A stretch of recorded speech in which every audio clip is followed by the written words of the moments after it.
اعوذ باللہ من الشیطان الرجیم بسم اللہ الرحمن الرحیم هو الذی خلقکم من طین ثم قضى اجلا واجل مسمى عنده ثم انتم تمترون۔ صدق اللہ العظیم۔ ترجمہ: وہ ایسا ہے جس نے تم کو مٹی سے بنایا، پھر ایک وقت معین کیا، اور معین وقت خاص اللہ ہی کے نزدیک ہے، پھر بھی تم شک رکھتے ہو۔ سورہ زمر آیت نمبر 5۔ اعوذ باللہ من الشیطان الرجیم بسم اللہ الرحمن الرحیم۔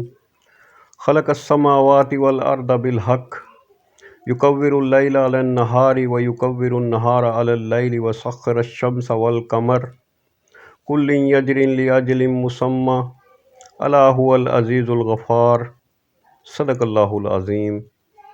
ترجمہ: نہایت اچھی تدبیر سے اس نے آسمانوں اور زمین کو بنایا، اور رات کو دن پر اور دن کو رات پر لپیٹ دیتا ہے، اور اس نے سورج چاند کو کام پر لگا رکھا ہے، ہر ایک مقررہ مدت تک چل رہا ہے۔ یقین مانو کہ وہی زبردست اور گناہوں کا بخشنے والا ہے۔ سورہ روم آیت نمبر 8۔ اعوذ باللہ من الشیطان الرجیم بسم اللہ الرحمن الرحیم۔ اولم یتفکروا فی انفسہم ما خلق اللہ السماوات والارض وما بینہما الا بالحق واجل مسمى وان کثیرا من الناس بلقاء ربہم لکافرون۔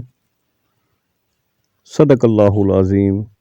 ترجمہ: کیا ان لوگوں نے اپنے دل میں یہ غور نہیں کیا کہ اللہ تعالیٰ نے آسمانوں کو اور زمین اور ان کے درمیان جو کچھ ہے سب کو بہترین کرینے سے مقررہ وقت تک کے لیے پیدا کیا ہے؟ ہاں، اکثر لوگ یقیناً اپنے رب کی ملاقات کے منکر ہیں۔ سورہ احقاف آیت نمبر 3۔ اعوذ باللہ من الشیطان الرجیم بسم اللہ الرحمن الرحیم۔